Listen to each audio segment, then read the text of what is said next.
ॐ ध्यायेत्रिदम्बुजे देवीं तरुणारुणविग्रहा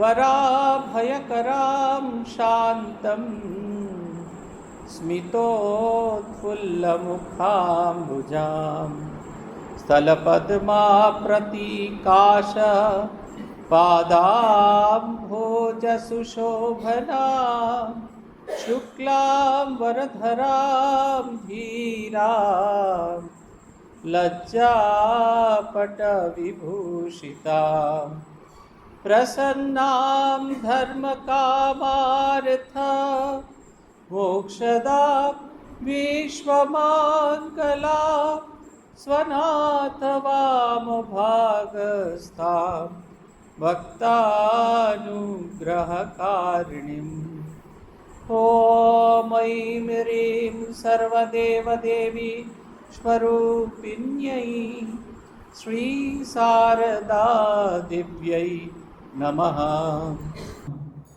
শ্রী শ্রী মায়ের অশেষ করুণায় আমরা আবার সমবেত হয়েছি শ্রী শ্রী মায়ের কথা থেকে পাঠ এবং আলোচনার উদ্দেশ্য নিয়ে। আমরা আজকে যে স্মৃতি কথাটি পড়ব এটি স্বামী অরূপানন্দজির স্মৃতি কথা। এটি 1 মে 1912 সালের ঘটনা। বৈশাখী পূর্ণিমা উদ্বোধন। সকালবেলা মায়ের চিঠি পড়িয়া শুনাইতে গিয়াছে। মা তাহার ঘরের দক্ষিণ পাশের ঘরে উত্তরের দিকে দরজায় নিকটে বসিয়া। আমি ঠাকুর ঘর হইতে পড়িয়া মাকে একটি কথা জিজ্ঞাসা করিয়াছিলাম।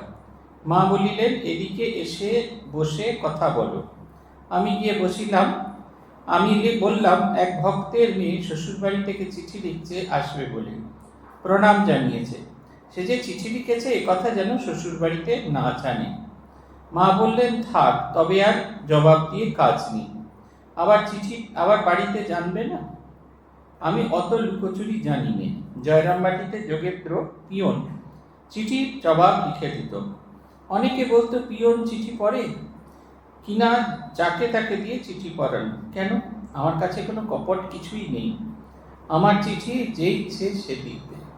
এটা হচ্ছে সাধক জীবনের একটা খুব বড় লক্ষ্য। আমাদের বড়রা বলতেন যে সাধক হবে কিরকম না, খোলা পোস্ট কার্ডের মতো। পোস্ট কার্ডের চিঠি যেমন সবাই করতে পারে, ঠিক সেই রকম খোলা পোস্ট কার্ডের মতো হবে সাধক জীবন। তাকে যেন দেখলেই তার ভেতর বাইরে সবটা বুঝে ফেলা যায়। এটা হচ্ছে কথা। যখন আমাদের পূজনীয় মহারাজদের দূরত্ব তৈরি করা হতো প্রণামের সময়, এটা নিয়ে ওরা খুব অসন্তুষ্ট হতেন, দেখেছি। কেন এত দূরে তারা থাকবে, কেন কাছে থাকবে না, এইটি তাদের বলতে শুনেছি। তো পূজনীয় মহারাজ মা বলছেন যে, বাবা, ওরকম আমি কিছু করতে পারবো না। আপনি আমায় চিঠি দিয়েছেন, আবার সেই চিঠি যেন শ্বশুরবাড়ির লোক জানবে না। কি বুদ্ধিমতী! বলছে, উত্তর দিলেই তো লোকে জানতে পারবে সে চিঠি দিয়েছিল। আর তাতে লেখা থাকবে, তোমার চিঠির উত্তরে জানাচ্ছি, তোমার চিঠি পেয়েছি, তুমি আসতে পারো। কি প্র্যাকটিক্যাল! বলছে, না বাবু, আমারও সব নেই। তারপরে এবার নিজের কথা বলছেন। এটা হচ্ছে মায়ের জীবনে কোনো লুকোচুরি ছিল না, একদম অকপট, সব বিষয়ে অকপট। মাকে কখনো দেখবেন কোনো ছলচাতুরি করতে না। ইদানিং যত সব মাতাজিরা আছেন, পিতাজিরা আছেন, অনেকে যে আছেন দেখবেন নানা জায়গায় বড় বড় সিঁদুরের টিপ করে, এখানে হলুদ ওখানে হলুদ, এমনি করে হাত তুলে দাঁড়িয়ে আশীর্বাদ করছেন, কাগজপত্রে সমস্ত কিছু ছবি দিচ্ছেন। মা ঠাকুরকে কিন্তু এরকম কখনো দেখা যায়। আর 5 জনের মতো ভেবে দেখুন, কাশীর সেই ঘটনা। মহিলা এসেছেন শ্রী শ্রী মাকে প্রণাম করতে। মা তাকে গোলাপ মার কাছে পাঠিয়ে দিয়েছেন। গোলাপ মা পাঠাচ্ছেন মায়ের কাছে। মা বলছেন, না বাপু, উনি হচ্ছেন গোলাপ মা, উনি হচ্ছেন মা। গোলাপ মা খুব ভালো, খুব উচ্চতারের সাধিকা ছিলেন, তাকে দেখে বোঝা যাচ্ছিল। তাই তার বারবার ভুল হচ্ছিল। তখন তিনি বললেন, আরে বোকা, মানুষের কিরকম মুখ হয়। মায়ের যে দৈবী ভাব, সেটা ওই কিছু হাত ঘুরিয়ে রসগোল্লা দেওয়া, ছবি থেকে বিভূতি পরা, এসব কিছু ছিল। মায়ের ভাব ছিল তার ভালোবাসা। ঈশ্বরের সবচেয়ে বড় ঈশ্বরিক গুণ হচ্ছে তার ভালোবাসা। জগতের প্রতি, জগতের মানুষের প্রতি করুণা, এই ভালোবাসা ছিল তার গুণ। সেই গুণে তিনি দেবীত্বে অর্জন করেছিলেন। মাতৃভাবে মা ব্যবহার করেছিলেন মাতৃভাব। মাতৃভাবে মায়ের মতো করে আদর করে তিনি সন্তানকে কোলে টেনে নিয়েছিলেন। এটি তার বিশেষ বৈশিষ্ট্য ছিল। তাই বলছেন যে আমার বাপু সব খোলা চিঠির মতো, আমার কাছে কোনো কপটতা নেই, আমার চিঠি যে ইচ্ছে সে দেখবে, তার মধ্যে এমন কিছু থাকবে না সেটা যে ইচ্ছে সে দেখবে। আমাদের বুদ্ধিশানন্দজি মহারাজের সব চিঠি পোস্ট কার্ডে আসে, বাড়ি শুদ্ধ লোক সব পড়ার পর তারপরে আমি পড়তাম, আমার মনে হতো তাতে আমাকে উদ্দেশ্যে লেখা যে এসেন্স সেটা চলে গেছে। কিন্তু কিছু কিছু চিঠি সেটা ইংল্যান্ড লেটারে আসতো, এখানে সাধারণ ভজন সংক্রান্ত কোনো উত্তর থাকতো, জিজ্ঞাসা করতে হবে, তার উত্তর আসতো অনেক বছর বাদে। এই গত সপ্তাহে জিনিসপত্র খুঁজতে খুঁজতে সেই 16টা চিঠি বেরোলো। ওই চিঠি বুদ্ধিশানন্দজিকে আমি লিখেছিলাম, তার উত্তরে উনার লেখার চিঠিগুলো আমার কাছে আছে। চিঠিগুলো উত্তর প্রশ্ন কী ছিল সেগুলো আমি জানি, উনি উত্তর দিয়েছেন। তার মধ্যে 2-3টে চিঠি ইংল্যান্ড লেটার উত্তর দেওয়া, তার মধ্যে একটি চিঠি আছে সেটা হচ্ছে আমি সাধু করতে চাই, তার অনুমতি দিচ্ছেন, সেটা ইংল্যান্ড লেটার। বাড়ির লোক জানলে ঝামেলা হবে, তাই ইংল্যান্ড লেটারে লেখা উত্তর। এইটা হচ্ছে কথা। একজন ভক্ত লিখিয়াছে, মা কবে জয়রাম বেটি যাইবে। আমি মাকে বলিলাম লিখে দিই, অগ্রাণ মাসে যাবেন জগদ্ধাত্রী পুজোর সময়।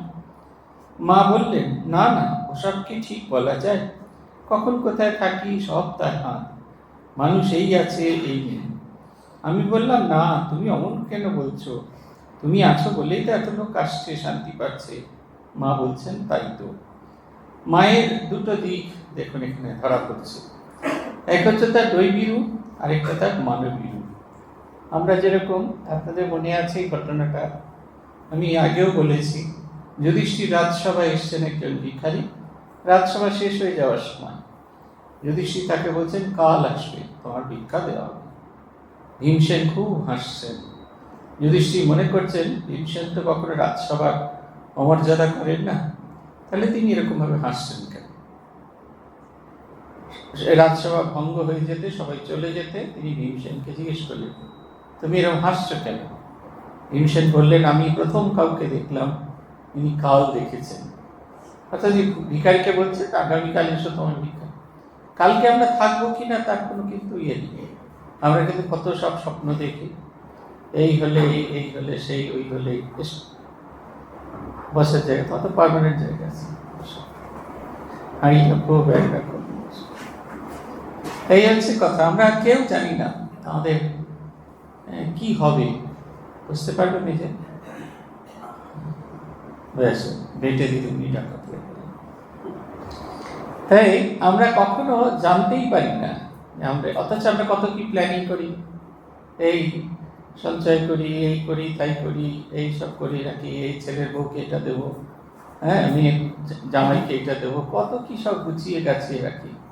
কাল যদি মহাকালের ডাক আসে, অতএব কোনো কিছুই ঠিকঠাক থাকবে না। মায়ের জীবনে মা একদম তার জীবন দিয়ে ঘটনাটা আমাদের কাছে দেখিয়ে দিয়ে গেছে। মা বলছেন কখন কোথায় থাকি সব তার হাত, শরণাগতি।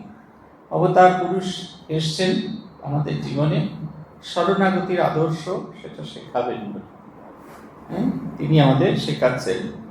বলছেন যে কখন কোথায় আছি।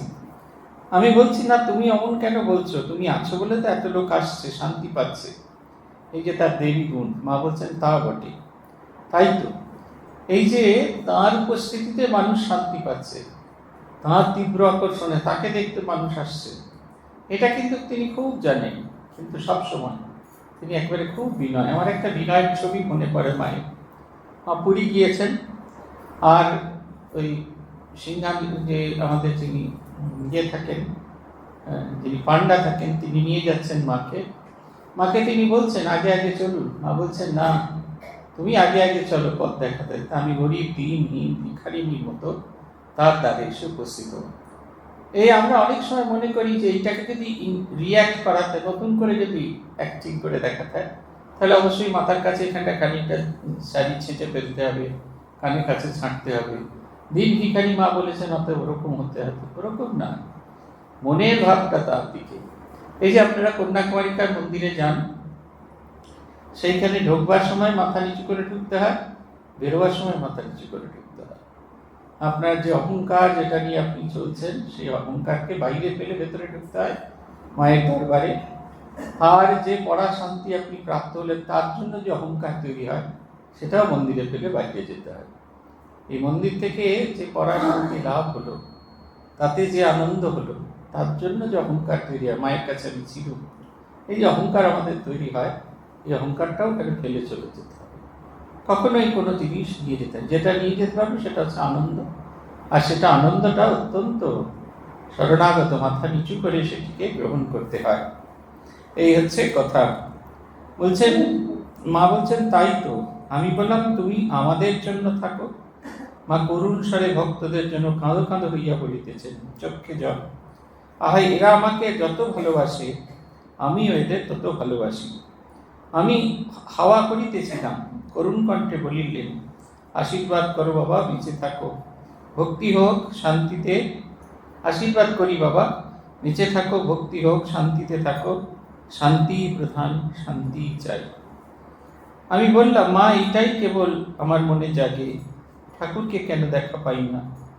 তিনি যখন আপনার জন্য আর ইচ্ছা করলেই দেখা দিতে পারেন, তখন কেন তিনি দেখা দেন না? মা বলছেন, হ্যাঁ তাই তো। এত দুঃখ কষ্টের মধ্যে যে কেন তিনি দেখা দেন না কি জানি। রামের মা, বলরামের বাবুর স্ত্রী, অসুখ হয়েছিল। ঠাকুর আমায় বললেন, যাও দেখে আসো গে। আমি বললাম, যাবো কিসে, গাড়ি টাড়ি নাই। ঠাকুর বললেন, আমার বলরামের সংসার ভেসে যাচ্ছে, আর তুমি যাবে না? হেঁটে যাবে, হেঁটে যাও। শেষে পালকি পাওয়া গেল। দক্ষিণেশ্বর থেকে আসলাম, দুবার এসেছিলাম, আর একবার তখন আমি শ্যামপুকুর বাটিতে রাত্রে হেঁটে রামের মায়ের অসুখ দেখতে আসলাম। দেখো, সেই বলরামের পৌত্র কি সময়, অর্থাৎ নিতাইবাবুর মায়ের শ্রাদ্ধের দিন মারা গেলেন। একদিনও কি আগে পাছ হতেনি? তিনি যদি এই বিপদে না দেখা দেবেন, তবে মানুষ কোথায় যাবে? মানুষের বিপদে ভগবান হচ্ছে একমাত্র জায়গা যেখানে আমরা শান্তি খুঁজে পাই। তাই ভগবানকে আমাদের বেশি করে প্রয়োজন হয় সেই সব দিনগুলোতে। অন্যান্য সময় ভগবান আমার কাছে আছে কি না আছে সেটার কোনো কিছু নেই। আমাদের একজন বৃদ্ধ সাধু ভারী সুন্দর কথা বলতেন, তোমরা কথায় কথায় ভগবানের নানা রকমের কোটেশন দাও, অথচ ভগবানকে মানো না। ভগবান যদি জীবনের আমাদের সঙ্গী হতেন, তাহলে আমাদের প্রতিদিনের প্রতি ঘটনায় ভগবানের উপর এত নির্ভরতা আসতো, আনন্দতে আমরা উচ্ছ্বসিত হতাম না, আর না পাওয়াতে আমরা কষ্ট পেতাম না। আমরা সব অবস্থায় সব কিছুই তার প্রসাদ হিসেবে গ্রহণ করতাম। সে একটি গল্প বলেছিলেন, একজনের রোগ হয়েছিল, তিনি ভগবানকে বলছেন, তিনি শান্তভাবে সেটাকে নিয়েছেন। তাকে জিজ্ঞেস করছে, আপনার যে রোগ হয়েছে, আপনি দুঃখ প্রকাশ করছেন না? বলছেন, না, যখন জয় পেয়েছিলাম খেলায়, তখন তো কই বলিনি বাইনি, এখন যখন অসুখ করেছে তখন কেন বলতে যাবো বাইনি? তার যে ইচ্ছা, সেটা জানি আমি আমার জীবনে রাখতে পারি। এই হচ্ছে কথা। ভগবান কেন দেখা দেন না, এটা নিয়ে মা যেন সবাই কি অদ্ভুত রকমের প্রশ্ন করছে। দুঃখের দিনে তিনি যদি না দেখা দেন, মাই যেন আমাদের সমব্যক্তি হয়ে গেছেন। দুঃখের দিনে তো তাকে দেখা দিতেই হবে। তিনি প্রতি মুহূর্তে আছেন, আমার সঙ্গে সঙ্গে আছেন, আমি অনুভব করতে পারছি। এটা হচ্ছে কথা, আমি অনুভব করতে পারছি। এরপরে মা একখানা খুব মাস্টার ডোজ দিয়েছেন, বলছি এরপর মা বলছে, আমি বললাম, দুঃখ কষ্ট শরীর ধারণ করলে আছি, তাকে দুঃখ দূর করতেও বলি না, কিন্তু তিনি কি দুঃখে কষ্ট দেখা দিয়ে প্রবোধ দিতে পারেন না?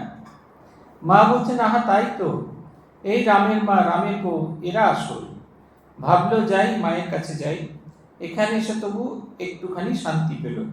তাই তো ঠাকুরকে বলতুম, তিনি বলতেন, আমার লাখ লাখ আছে, আমার তো অর্থাৎ জিনিস, আমি পিছন দিকে কাটবো, নেজে কাটবো কি মারবো। প্রসঙ্গটা বলি, এখানে পাদটিকাতে দিয়ে দেওয়া আছে। রামবাবুর একমাত্র পুত্র মারা যাওয়ার পর তাহারা সান্ত্বনা পাইয়া চলে গেলে মা আমাকে বললেন, পেটের ছেলে রক্ত মাংসের শরীর থেকে বেরোয়, তাই এত মায়া। মাগুলোর যত কষ্ট, মায়া কি করে যাবে? রামবাবুর ছেলে রামকৃষ্ণবাবু, তিনি মারা গিয়েছেন। এরা দুঃখ করবার জন্য অন্য কোথাও যায়নি, সোজা শ্রী মায়ের কাছে পৌঁছে গেছেন। মা তার দুঃখ ভাগ করে নিচ্ছে। ভগবান সবসময় আমাদের দুঃখের সহভাগী। আমরা বুঝতে পারি বা না পারি, ভগবান সর্ব অবস্থায় আমাদের দুঃখের সহভাগী। আমরা কেউ কারো দুঃখ কেড়ে নিতে পারি না, কিন্তু অন্তর দিয়ে তার দুঃখকে অনুভব করলে ভাগ করে নিতে পারি তার দুঃখটা, সেই দুঃখটা ভাগ হয়ে যায়। ভগবান হচ্ছেন সহভাগী, তিনি সর্ব অবস্থায় উপস্থিত থেকে। এই যে রামের মা যে এলেন তার কাছে, মায়ের কাছে, শ্রী মায়ের কাছে এলেন, তাতে মায়ের সঙ্গে যেটুকু কথা বললেন, মা তাদের মনকে অতীন্দ্রিয় রাজত্বে উত্তীর্ণ করলেন। রামচন্দ্র দত্ত তার কন্যা মারা যাওয়ার পর ঠাকুরের কাছে এসেছিলেন, বহু পণ্ডিতের কাছে গেছিলেন, বহু বৈষ্ণব সাধকের কাছে গেছিলেন, বহু ব্রাহ্ম ভক্তের কাছে গেছিলেন, কেউ তাকে সান্ত্বনা দিতে পারেন। ঠাকুরের কাছে একদিন তিনি মনমোহন মিত্র ইত্যাদির সঙ্গে এলেন এবং দক্ষিণেশ্বরে ঠাকুরের সঙ্গে সেই তার প্রথম দেখা। ঠাকুর তাকে গ্রিট করলেন, তাকে অভ্যর্থনা করলেন, একেবারে নিচু হয়ে প্রণাম করে। তিনি কিছু বোঝার আগেই তাকে হাত ধরে নিজের ছোট খাটটিতে এসে বসালেন, যেন কত আপনার জন্য। এই কারণে আমরা ভগবানের কাছে আসি। আমাদের যখন কেউ মারা যায়, আমরা তার বাড়িতে যখন যাই, এই ফুল, মিষ্টি, ফল, মালা, তারপরে চাল, ডাল, তেল, নুন, ঘি, এই সমস্ত নিয়ে যাই। সেইগুলো যা নিয়ে গেছি সেইগুলো যেন সে স্টোরে তুলে রাখে, এই করতেই কত ব্যস্ত। আমরা কিন্তু যে চলে গেছে সেই মানুষটার যারা আত্মীয় স্বজন থেকে গেল, তাদের কাছে খানিকক্ষণ বসা এতটুকু আমাদের হয় না। খানিকক্ষণ কান্নাকাটি করি বটে, কিন্তু সেটা সবটাই লোক দেখানো। খানিকক্ষণ গিয়ে চুপচাপ বসে থাকলেই যথেষ্ট হবে। এই বসে থাকার ভেতরেই অনেকখানি হয়ে যায়, দুঃখ ভাগ হয়ে যায়, ভীষণ রকমের দুঃখ ভাগ হয়ে যায়। এইটি হচ্ছে কথা। ভূতেশানন্দজি মহারাজের শরীর চলে গেছে। পরের দিন সকালবেলা, যেদিন দাহ করা হবে সেদিন সকালবেলা একজন মা এসেছেন এবং তিনি প্রেসিডেন্ট মহারাজের কোয়ার্টারের বাইরে দাঁড়িয়ে অঝোরে কাঁদছেন। রবীন্দ্র মহারাজ এখন যিনি নেদারল্যান্ডসে আছেন, উনি নেমে এসেছিলেন, ওপর থেকে নেমেছিলেন। হঠাৎ তাকে দেখে জিজ্ঞেস করলেন, আপনি সেই লোক না যিনি আপনাকে মহারাজকে শেষবারের মতো প্রণাম করেছিলেন? মহারাজকে হাসপাতালে নিয়ে যাওয়া হচ্ছে, হুইল চেয়ারে করে গেটের কাছে আনা হয়েছে। এমন সময় সেই ভদ্রমহিলা না জেনেই উপস্থিত হয়েছে, মহারাজকে প্রণাম করবেন। মহারাজ ডাকলেন, তাকে কাছে ডাকলেন, পায়ের মোজাটা খুলিয়ে দিলেন, নিজের পায়ের মোজা খুলে ফেলতে বললেন সেবককে, আর সেই মহিলাকে বললেন পায়ে মাথা রেখে প্রণাম করতে, কৃপা দিচ্ছেন। গণেশ মহারাজ কি সুন্দর উত্তরটি দিয়েছিলেন ভদ্রমহিলাকে, আমার এখনো মনে আছে। আপনার ভেতরেও যেমন কষ্ট হচ্ছে, ভেতরটা কাঁদছে, আমাদের ভেতরটাও তেমনিভাবে কাঁদছে। শুধু আপনাকে আমি বলছি, মহারাজের এই শেষ দিনের যে কৃপা, সেটাকে স্মরণ করুন। তিনি স্থূল শরীরে চলে গেছেন, তো মনের ভেতরে আপনার জন্য একটা পারমানেন্ট, চিরস্থায়ী একটা ছবি রেখে দিয়ে গেছে। তিনি আপনার, নাহলে চলে যাওয়ার সময় কেন পায়ের মোজা খুলে দিতে বলবেন, কেন আপনাকে পা স্পর্শ করে প্রণাম করতে দেবেন?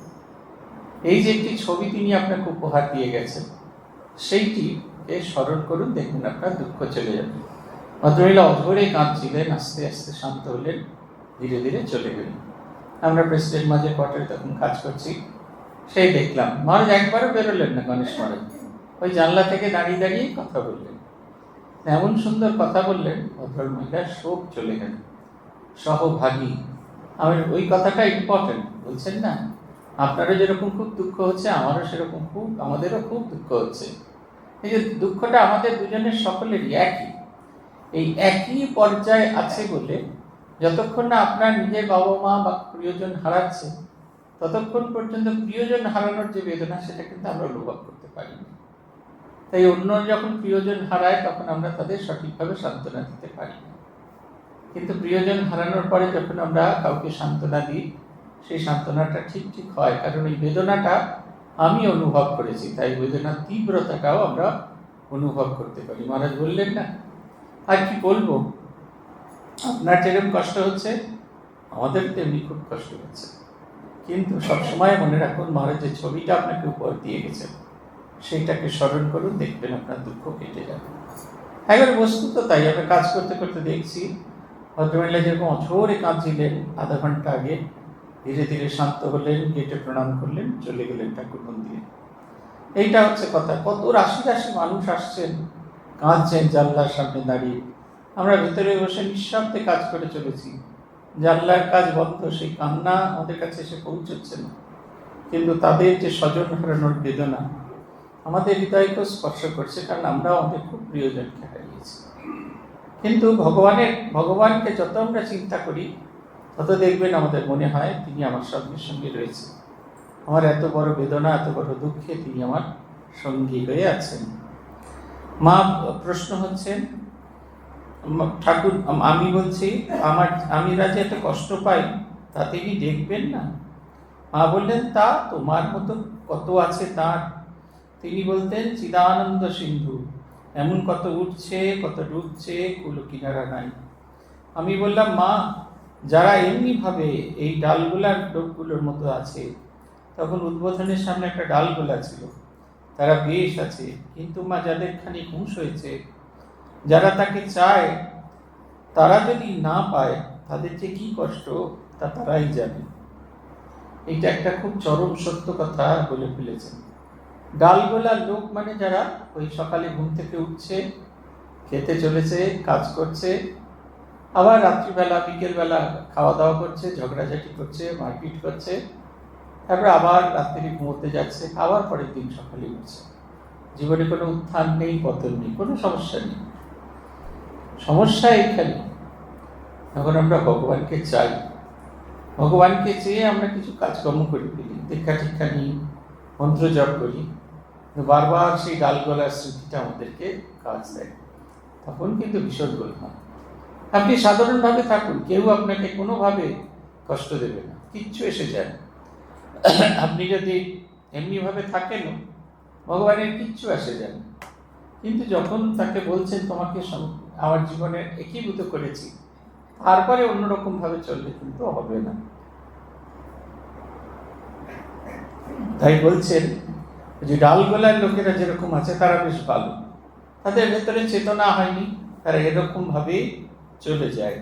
কিন্তু যাদের ভেতরে হুঁশ হয়েছে মানে যারা মনে করছেন এই যে আহার নিদ্রা মৈথুন, এই যে জীবনের যে রঙ্গ, এটার বাইরে একটা জগৎ আছে, এর বাইরে একটা পৃথিবী আছে। আমাদের একজন সাধু হিমালয় দেখতে গিয়েছিলেন। তিনি হিমালয় দেখতে যেতেন, প্রত্যেকবার হিমালয় দেখতে যেতেন। আমরা জিজ্ঞেস করতাম, প্রত্যেকবার হিমালয় দেখতে কি দেখতে যান? তখন বললেন, দেখতে যেতাম আমার চেয়েও বড় যে মানুষ আছেন, যিনি গিরিরাজ রূপে উপবিষ্ট আছেন, তাকে দেখতে যাই। তাকে যত দেখি তত আমি যে বিরাট একটা মানুষ, এই বোধটা কমতে থাকে, আর আমি সামান্য রূপে অবতীর্ণ হতে পারি। এই মাঝে মাঝে নিজের চেয়ে বিরাটকে দেখা উচিত। আমরা ভূতেশানন্দজি মহারাজকে বলতাম যে আপনার কাছে গেলে আমাদের নিজেদের বড্ড ছোট মনে হয়। উনি উত্তরটা সোজাসুজি দিতেন না, বলতেন হিমালয়ের সামনে গেলে এমনিতেই সবাইকেই ছোট মনে, বিরাট পাহাড় তো তার সামনে। তিনি কখনোই বলতেন না আধ্যাত্মিকতা আমি তোমার কাছে অনেক এগিয়ে, কিন্তু তিনি আমার মতো করে আমার দুঃখটা যেন তার মতো করে নিয়ে নিতেন। কি সুন্দর বলছেন, চিদানন্দ সিন্ধু, তার কাছে বিরাট অজস্র অজস্র মানুষ রয়েছে, সকলকে, কেউ উঠছে কেউ ডুবছে, কুল কিনারা নেই। মা বলছেন, হ্যাঁ তাই তো, ওরা বেশ আছে, খাচ্ছে দাচ্ছে, ভক্তদের যত কষ্ট। আমি বললাম, হ্যাঁ তোমার কি এদের দুঃখ কষ্ট দেখে কষ্ট হয় না? মা বললেন, আমার কি কষ্ট, যার জগৎ তিনিই দেখছেন। আমি বললাম, ভক্তদের জন্য তোমার আসতে ইচ্ছা হয় না?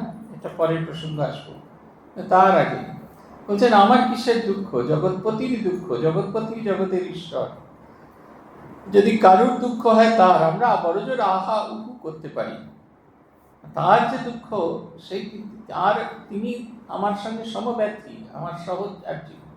তিনি দুঃখ জোর করে রকম করে দেখান না, কিন্তু সব বেদনা তিনি গ্রহণ করেন।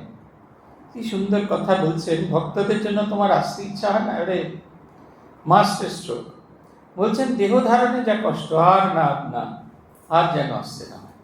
স্বয়ং আদ্যাশক্তি মহামায়াই প্রার্থনা করছে। সেদিকটা কি সুন্দর একটা কথা বললেন। আপনাদের মধ্যে অনেকেই উপস্থিত ছিলেন। বয়জন হলে একটা ভক্ত সম্মেলন হয়েছিল, সেখানে প্রব্রাজিকা ভক্তকম প্রাণা মাতাজির ভারী সুন্দর কথা বলেছেন এই জীবনটা ফ্রিতে পাওয়া গেছে। এই যে জীবনটা ফ্রিতে, গত জন্মে সুসংস্কার ছিল বলে মনুষ্য দেহ ধারণ করতে পেরেছি। এখন আমাদের চেষ্টা আবার কিন্তু মনুষ্য দেহ যে ধারণ করতে পারবো তা কিন্তু নয়। এই জন্মের মধ্যেই এমন একটা উজ্জ্বল জীবন যাপন করতে হয় যাতে আমরা জন্ম মৃত্যুর চক্রের বাইরে যেতে পারি। প্রথম কথা বুঝতে হবে যে দেহ ধারণ করেছি, পূর্ব জন্মের নানা সুকৃতির ফলে দেহ ধারণ করেছি। কেউ উচ্চ মেধা নিয়ে এসে জন্মেছে, কেউ নিম্ন মেধা নিয়ে এসে জন্মেছে, কিন্তু যে দেহ ধারণের মধ্যে দিয়ে পূর্ব জন্মের সুকৃত কাজ করছে আমাদের। এখন এই জন্মেই এমন জীবন গঠন করতে হয় এতে আর এই জন্ম মৃত্যুর চক্রের ভেতরে না পড়তে হয়। স্বয়ং মা সকলের হয়ে বলছেন, দেহ ধারণে যা কষ্ট আর যেন আসতে না। ঠাকুরের অসুখের সময় দুর্গাচরণ 3 দিন খাওয়ানি দাওয়ানি খুঁজে আমলকি আনলেন। ঠাকুর খেতে চেয়েছিলেন। ঠাকুর তাকে প্রসাদ করে দেওয়ার জন্য ভাত ডাল বেশ কটা খেলেন। আমি বললুম, এই তো বেশ খাচ্ছ, তবে আর সুজি খাওয়া কেন? ভাত দুটি খাবে। ঠাকুর বললেন, না শেষ অবস্থায় এই আহারই বলো। একদিন নাক দিয়ে গলা দিয়ে সুজি বেরিয়ে পড়তো, অসহ্য কষ্ট হতো। এই যে ভগবানের কি কষ্ট, দেহ ধারণ করেছেন মানুষের জন্য, মানুষের পাপ গ্রহণ করে তারই কষ্ট। খেতে খাচ্ছেন, মুখ দিয়ে খাচ্ছেন, সেটা গলা দিয়ে বেরিয়ে পড়ছে, নাক দিয়ে বেরিয়ে পড়ছে, অসহ্য কষ্ট হচ্ছে, কিন্তু তিনি সেই কষ্ট ধারণ করছেন কেন? মানুষ ভালো থাকবে, আগামী দিনে যারা আসবে তারা যেন এই আদর্শ দেখে ভগবানকে দেখে ভগবানকে পাওয়ার চেষ্টা করবে। আমরা যে ভগবান থেকে সবসময় পালিয়ে বেড়ানোর চেষ্টা করি, সেই পালিয়ে বেড়াবে না, ওই ডালগোলা লোকের মতো তারা হবে না। এরপরে বলছেন, তারকেশ্বরের বাবার কাছে গিয়ে হত্যা দিতে গেলাম, তাতেও কিছু হলো না। 1 দিন যায় 2 দিন যায়, পড়েই আছি। রাতে একটা শব্দ পেয়ে চমকে উঠলুম, যেমন অনেকগুলি হাঁড়ি সাজানো থাকলে তার উপর ঘা মেরে কেউ একটা হাঁড়ি ভেঙে দেয়, সেই রকম শব্দ। জেগেই হঠাৎ আমার এমন ভাব হলো, এই জগতে কে কার স্বামী, এই সংসারে কে কার জন্য আমি এখানে প্রাণ হত্যা করতে বসেছি। একেবারে সব মায়া কাটিয়ে এমনই বৈরাগ্য এনে দিল। আমি উঠে গিয়ে অন্ধকারে হাতড়াতে মন্দিরের পিছনে কুণ্ড থেকে স্নান জল নিয়ে চোখে মুখে দিলুম, খানিকটা খেলুম। পিপাসায় গলা শুকিয়ে গিয়েছিলুম, না খেয়ে পড়েছিলুম কি না, তবে প্রাণ একটু সুস্থ হলো। তারপর দিনই চলে আসি। আসাতেই ঠাকুর বললেন, কি গো, কিছু হলো? কিছুই না। ঠাকুর স্বপ্নে দেখলেন ওষুধ আনতে হাতি গেল, হাতি মাটি খুঁড়ছে ওষুধের জন্য। এমন সময় গোপাল এসে স্বপ্ন ভেঙে দিলেন। আমায় জিজ্ঞেস করলেন, তুমি কিছু দেখো? আমি বললুম, দেখলুম মা কালী ঘাড় কাত করে রয়েছেন। বললুম, মা তুমি কেন এমন করে আছো? মা কালী বললেন, ওর ওইটির জন্য তো। ঠাকুরের গলার ঘা দেখিয়ে আমারও হয়েছে। ঠাকুর বললেন, যা ভোগ আমার উপর দিয়েই গেল, তোমাদের আর কারুকে কষ্ট করতে হবে না, জগতের সকলের জন্য আমি ভোগ করে গেলুম। গিরিশের পাপ নিয়ে ব্যাধি, তাই গিরিশ চেষ্টায় ভুগলে। এই হচ্ছে কথা। ভগবান আমাদের জন্য সব কষ্ট সহ্য করেন। আমরা তো চোখের সামনে দেখি আমাদের প্রেসিডেন্ট মহারাজদের, আপনারা খুব সাজানো গোছানো অবস্থায় তাদের দেখেন তো, সেই কারণে বুঝে উঠতে পারেন না। একদিন ভুল করে বুদ্ধেশানন্দজি বাঁ হাতে হাত দিয়ে ফেলেছিলেন, বাঁ হাতটা এরকম করে হাত দিয়ে ফেলেছিল। মহারাজ একবারে যন্ত্রণায় কোঁকো করছেন, অথচ মহারাজ যখন বসেছিলেন তখন তাকে দেখে বোঝারই উপায় ছিল না তার হাতে অত ব্যথা। তিনি খুব স্বাভাবিক সাধারণের মতো বসে আছেন, দেহাতীত অবস্থায়। মহারাজ যখন অপারেশন করে এলেন, মার্চ মাসে অপারেশন হলো, জুন জুলাই মাস নাগাদ মহারাজ বেলুর মঠে এলেন। প্রথম যেদিন দর্শন হয়েছিল সেদিন গিয়েছিলাম।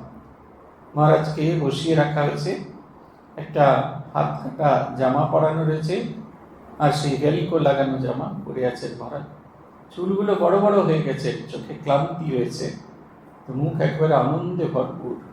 ভক্তরা প্রণাম করছে, কেউ কাঁদছে, কেউ আহা উহু করছে, আর সেবকরা তাড়াতাড়ি সরিয়ে দেওয়ার চেষ্টা করছে। ওদের থেকে ওনার ইনফেকশন হতে পারতো, কিন্তু তিনি সেটাকে উপেক্ষা করলেন। এই জগতের সকলের জন্য, সকলের পাপ গ্রহণ করার জন্য, সকলে যাতে ভালো থাকে, সেই কারণে এদের আশা। রামগোপাল মহারাজ দীক্ষা দিয়ে ফিরে এসেছেন দেখছি, ঘামে ভিজে গেছে, একদম সপ সপ করছে। তারপরে সেই অগ্রাণ মাসের ফুল, পচে গেছে সেই ফুল, সেই ফুলের মালাগুলো পরিয়ে দিয়েছেন, উনি অম্লান বদনে পড়েছেন। আমি দেখলাম, আমার দেখে এতটুকু মনে হলো যে মাঝে খারাপ লাগছে। মাঝ খুব খুব গ্রেসফুলি অ্যাকসেপ্ট করলেন। তারপরে যখন মাঝকে সব খুলে দিলাম, সে জামাটা জল দিয়ে ধোয়া গেল না, সাবান দিতে হবে, সাবান দিয়ে জলে ধুয়ে আমি বলছি মালাগুলো না পরলেই নয়। উনি বলছেন মালা কোথায়? উনি তো সিলেটের লোক ছিলেন। যে মালা কোথায়? কথা একটা ভাব, জীবনে একবার পড়াবে, সারা জীবন তার স্মৃতি সাথে। একবারে সেই পচা মালা পরে পরে পরে পরে তার জামাটা নষ্ট হয়ে গেছে। অত যে দীক্ষা নিয়েছেন, ঘেমে স্নান করে গেছেন। জিজ্ঞেস করছি, বড্ড ক্লান্তি লাগছে। বলছে, তুমি কি ভাবছো ভাইস প্রেসিডেন্ট করছি মানে কি রসগোল্লা খাওয়াতে? কিছু কাজ করাবেন না? এই যে দেখুন, এরা জানেন যে এতে ওদের শরীর চলে যাবে, শরীর চলে যাওয়ারই কথা, কিন্তু তথাপি অন্যের জন্য কত কাণ্ড করছেন। আত্মস্থানন্দজি এই 31 জানুয়ারি, এই ডিসেম্বর একটা দীক্ষা ছিল। সকাল থেকে ইউরিনের সাথে ব্লাড আসছে। মহারাজ তখনও বলছে, না আজকে দীক্ষাটা হয়ে যাক, তারপরে যাব। অসহ্য যন্ত্রণা হচ্ছে। মহারাজ বলছে, না থাক, দীক্ষা হয়ে যাবে, তারপরে যাব। এখন বড়রা এলেন, জেনারেল সেক্রেটারি, ভাইস প্রেসিডেন্টরা এলেন।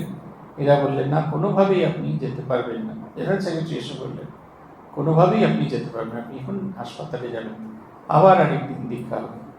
সঙ্গে প্রেসিডেন্ট তিনি, কিন্তু জেনারেল সেক্রেটারি যেহেতু অ্যাডমিনিস্ট্রেটিভ হেড, সঙ্গে সঙ্গে তার কথা অনুযায়ী তিনি দিলেন। কিন্তু মন তার খুব খারাপ, ভক্তরা বসে আছে, ওদের কারোর দীক্ষা হলো না।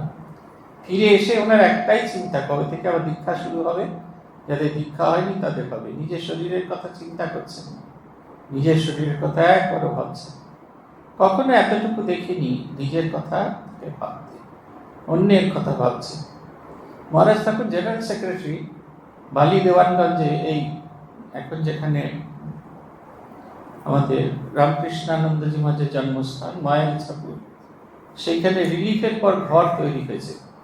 প্রতি ঘরে ঘরে ঠাকুরের একটি করে ছবি দেওয়া হয়েছে, বাসনপত্র দেওয়া আছে, আর সব চাল ডাল তেল নুন দেওয়া আছে। আমরা ছবি দেখে মহারাজকে জিজ্ঞেস করছি, মহারাজ চাল ডাল তেল নুন কেন? মহারাজ বললেন, 7 দিনের চাল ডাল। মহারাজ 7 দিনের কেন? আচ্ছা কি বোকারে তুই, ওদের বাড়িগুলো ওইখানেই ছিল। এক তো বন্যায় সেই বাড়ি তারা হারিয়েছে, নিজের জিনিস যেখানে তারা জন্মেছিলেন, বড় হয়েছিলেন, সেই বাড়িঘর চলে গেছে।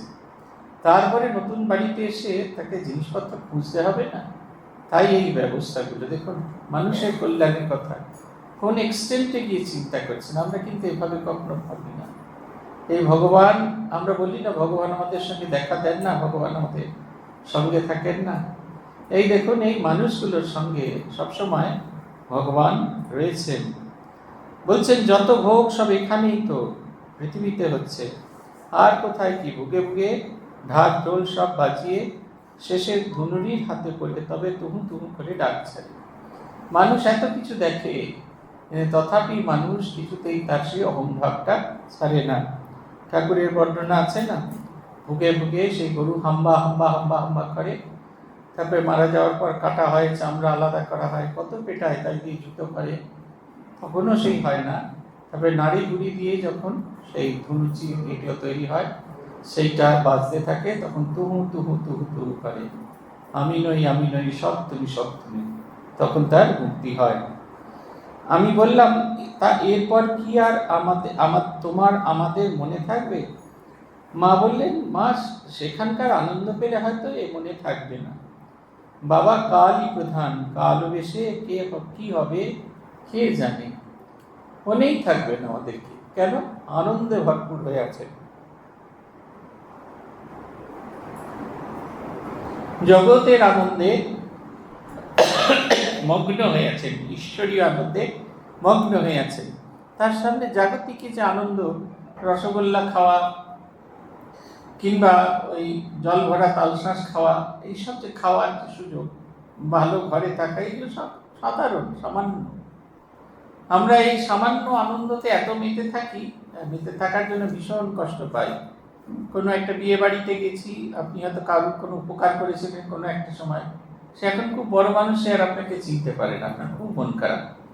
ইদানিং তো দেখবেন একজন দিদি, উনি তো সারাক্ষণই বলে চলেছে আমাকে আর চিনতে পারছে না, আমাকে আর চিনতে পারছে না, আমার পুলিশই আমার সঙ্গে কথা বলছে না।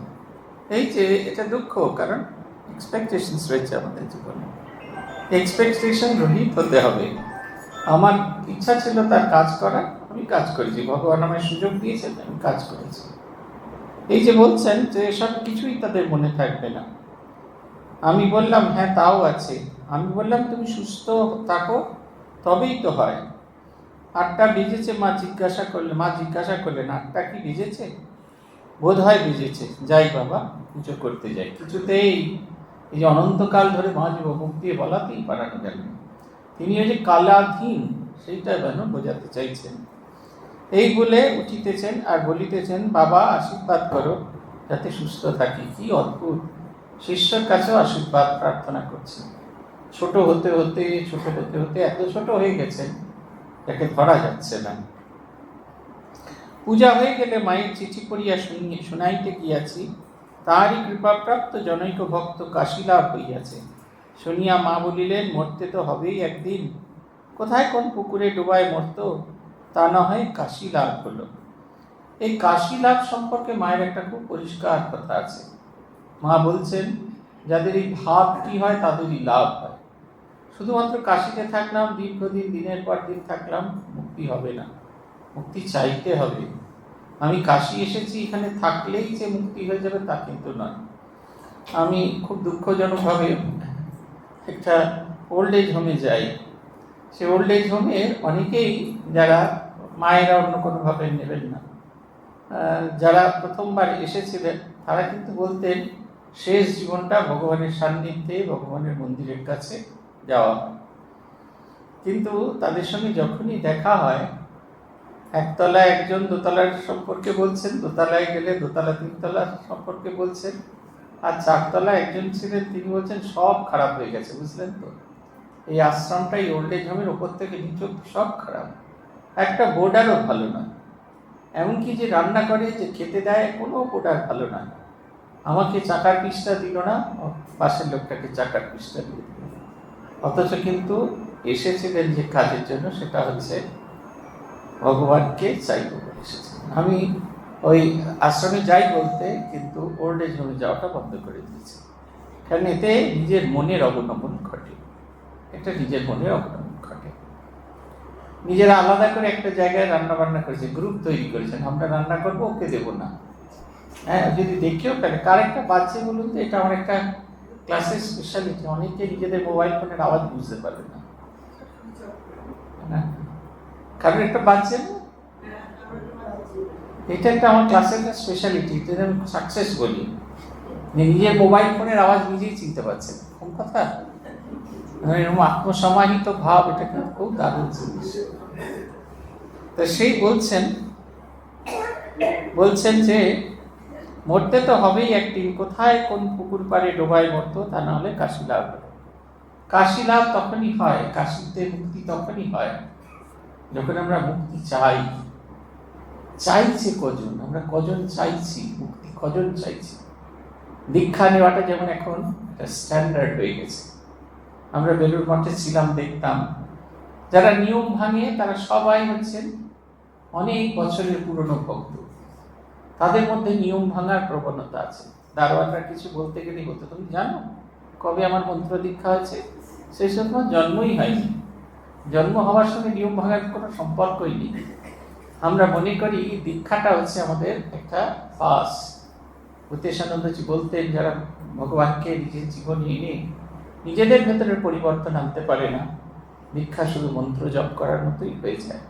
সেটা কাজ করে তার শক্তি অনুযায়ী, কিন্তু যে পরিমাণ শক্তি কাজ করতে পারত সে পরিমাণ শক্তি কাজ করে। আপনার অসুখ করেছে, আপনাকে ওষুধ দেওয়া হয়েছে, বলা হয়েছে সকালবেলা 8টায় একবার খাবেন, রাত্রি 8টায় একবার খাবেন। কিন্তু আপনি আজকে সকাল 8টায় খেলেন তো কালকে সকাল 10টায় খাচ্ছেন, আজকে রাত্রিরে খেলেন তো কালকে ভুলে গেলেন, অসুখের তীব্রতা কমে গেল, ব্যাস, ও আর ওষুধ খাওয়ার কোনো দরকার নেই। আমি একজনকে চিনতাম, তাকে 10 দিনের ওষুধ দিলে তিনি 3 দিনের ওষুধ কিনতেন। তা আমি জিজ্ঞেস করতাম কেন 3 দিনের ওষুধ কেনে? বলছে আগে দেখি, তিনি বাঙাল ছিলেন, আগে দেখি ঔষধের কিরকম হচ্ছে, ক্রিয়া কিরকম হচ্ছে, দেখি ডাক্তার ঠিক ওষুধ দিচ্ছে কিনা। আর ডাক্তার তো 10 দিনের কোর্স দিয়েছেন, তা দেখতে কিন্তু 10 দিন ওষুধ খেতে না না না, ও যদি তেমন ওষুধ হয় 3 দিনেই হয়ে যাবে। 3 দিনে যদি ডাক্তারের ওষুধ কাজ করলো না, সেই ডাক্তার তা আবার একজন নতুন ডাক্তারের সন্ধান, আবার তিনি 20 টাকা 20 দিনের ওষুধ দেবেন, আবার 3 দিনের ওষুধ কিনবেন। এই করতে করতে একদম বেঘরে মারা গেলেন কর্তা কিন্তু।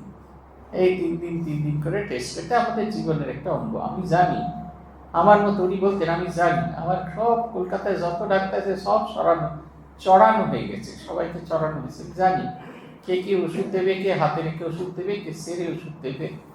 বিশ্বাসই করতে পারছি না, যার কাছে গেছি মুক্তির জন্য, আরোগ্যের জন্য, তাকে বিশ্বাসই করতে পারছি না। ভগবানের ক্ষেত্রে আমাদের ঠিক সেই রকম, আমরা মন্ত্র দীক্ষা নিই, কিন্তু মন্ত্র যে আমাকে মুক্তির পথ দেখাবে সেটা বিশ্বাস করতে পারি না। সেই কারণে মন্ত্র আমাদের জীবনে কাজে লাগে না। মামাদের পত্রে অর্থের আকাঙ্ক্ষা ও ঝগড়া বিরোধের কথা আছে। আমি বললাম তাদের খুব করে টাকা দাও, ঠাকুরকে বলো বেশ ভোগ করুক, যাতে নিবৃত্তি হয়। মা বললেন ওদের কি আর নিবৃত্তি আছে, ওদের কিছুতেই নিবৃত্তি হবে না, শত দিলেও না। সংসারীর লোকেদের কি আর নিবৃত্তি হয়, ওদের ওখানে কেবল দুঃখের কাহিনী। কেলেটাই কেবল টাকা টাকা করে, আবার ওর দেখা দেখি প্রসন্ন এখন করছে। বড়দা কখনো চায় না, বলে দিদি কোথায় টাকা পাবে।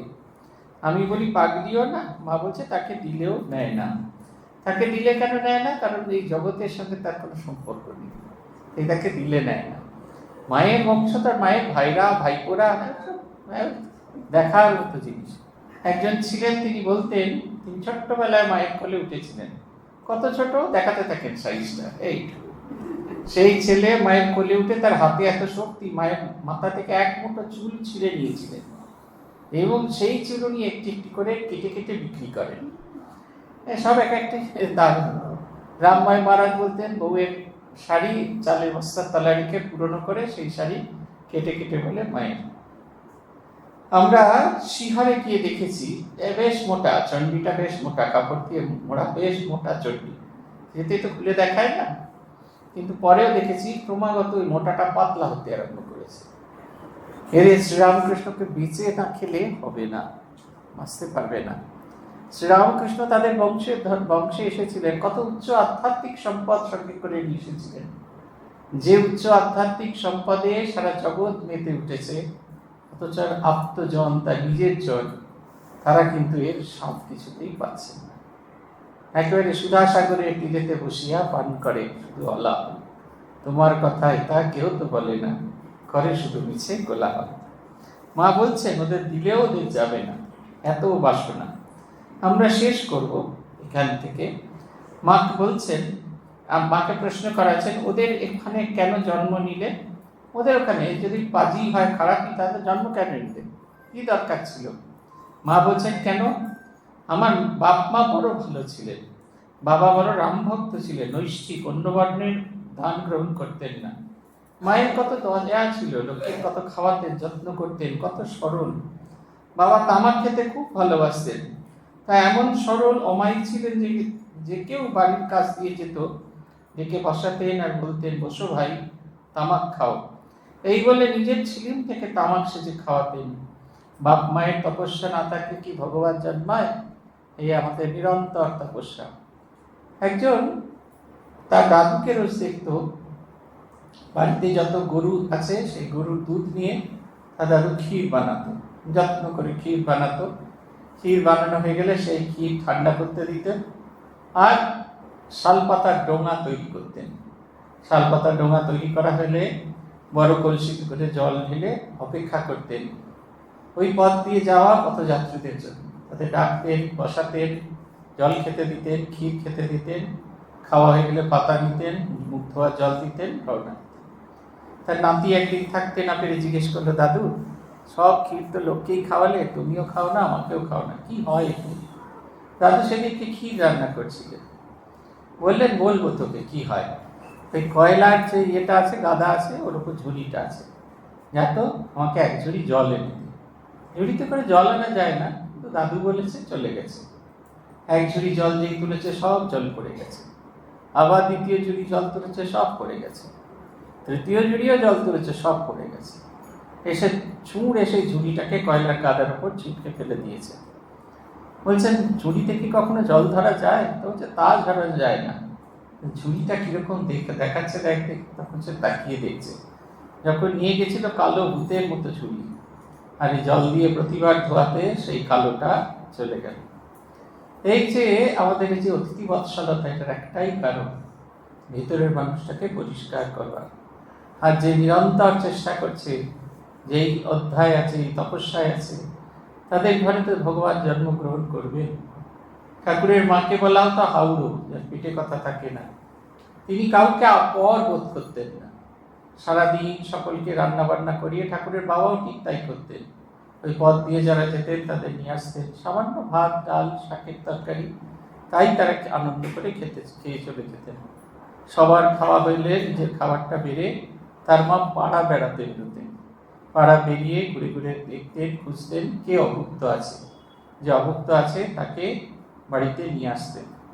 নিয়ে এসে নিজের খাবারটি তাকে দিয়ে নিজের দুটি নাড়ু খেয়ে আর মুখে পান লাগিয়ে ঘুরে বেড়াতেন।